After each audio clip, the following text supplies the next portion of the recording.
right, today we are diving deep into one of the most foundational stories ever told, the creation of humanity in the Garden of Eden. But we're going way beyond the Sunday school version. We are going to decode the very source code of this incredibly powerful narrative.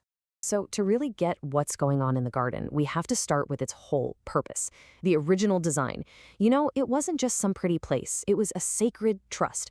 Humanity was put there not to be a consumer, but a guardian. The job was to nurture this profound harmony between us, the natural world, and the divine. So here's how we're going to tackle this. We're going to explore the story through 5 totally distinct layers. We'll kick things off with the cinematic story, the pshat.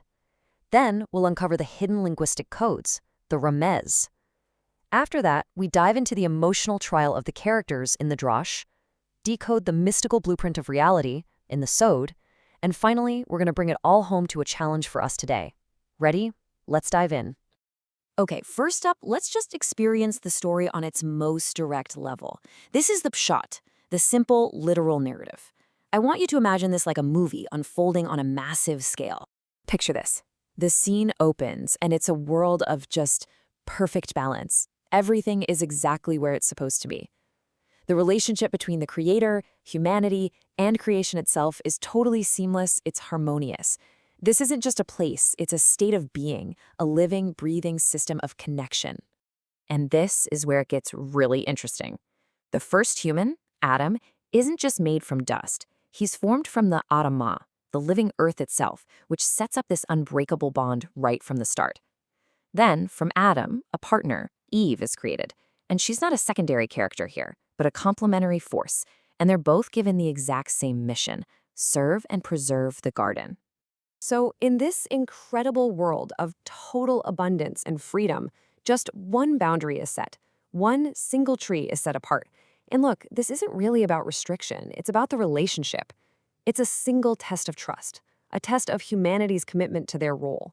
And this one boundary, well, it sets the stage for everything that comes next. All right, we've got the movie version down. Now it's time to peel back the first layer. We're moving into the remez, where the original Hebrew text is just packed with these linguistic hints that are kind of like developer notes hidden in the source code. So we mentioned Adam was formed from the earth, right? Well, the specific Hebrew word used is Adamah.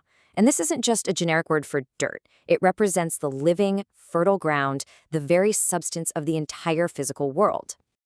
And boom. Right there, the code is just crystal clear. The name of the first human, Adam, comes directly from the word for the earth, Adamah. This is a profound statement that's literally embedded in the language. It's telling us that humanity is not separate from nature. We're an extension of it. Our well-being is tied directly to the well-being of the planet. And it doesn't stop there. Check this out. The text uses the word ish for man and Isha for woman. And if you look here, you can see they share a common root, the letters that spell Ish, which means fire or essence. The language itself is showing us their design, 2 distinct beings who share a fundamental divine spark, and they're designed to complement each other perfectly. Okay, so armed with these little linguistic clues, we can now dive into the emotional heart of the story. This is the drash, where we start asking the big, tough questions about the why. What were the motivations? What's the real meaning behind these actions? I mean, this is the big one, right? The question that just hangs over everything. They had it all. The entire garden was theirs, which is one single clear boundary. So why cross it? What could possibly have been the driving force behind that choice? So if we're putting this whole thing on trial, the prosecution's case would go something like this. This was a catastrophic failure of trust. This single act wasn't just about breaking a rule. It was a violation that shattered the harmony of creation itself, creating this huge divide that alienated humanity from God, from each other, and from the earth. But then, the defense steps up with a totally different take. This view argues that the story isn't about humanity being born into some state of sin that they can't escape. No, instead, it's about the introduction of genuine free will. The choice, and yeah, its consequences, they established a brand new reality, one where we have moral agency, and we are responsible for our actions. So no matter which side you lean towards, the fallout was massive, and it changed everything. The harmony between man and woman, gone, replaced by conflict. That effortless stewardship of the garden, broken. Now it requires hard work, toil. And finally, mortality enters the picture, as they're barred from the tree of life. Now, these are the consequences on our level, but they're really just symptoms of a much, much deeper cosmic event. All right, brace yourselves. We're now going to the deepest level of all, the sod, the mystical secret. And here, we have to stop looking at the story as a historical event and start seeing it as a shift in the fundamental operating system of reality. This is where we find the root cause of everything we just talked about. So, that tree of knowledge? In mystical thought, you gotta stop thinking of it as an actual tree with bark and leaves. Think of it more like a powerful energy conduit. It's a specific zone where divine light becomes revealed and tangible, which makes it incredibly powerful, but also vulnerable. Okay, so here's the problem.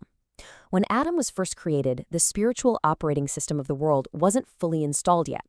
He was running with the divine intellects from what's called Imma, the mother principle. But the higher level, more abstract intellects from Abba, the father principle, they hadn't been integrated yet. He was basically running on a lower spec OS, not yet equipped for the most powerful data streams. And this is the real secret of what went wrong.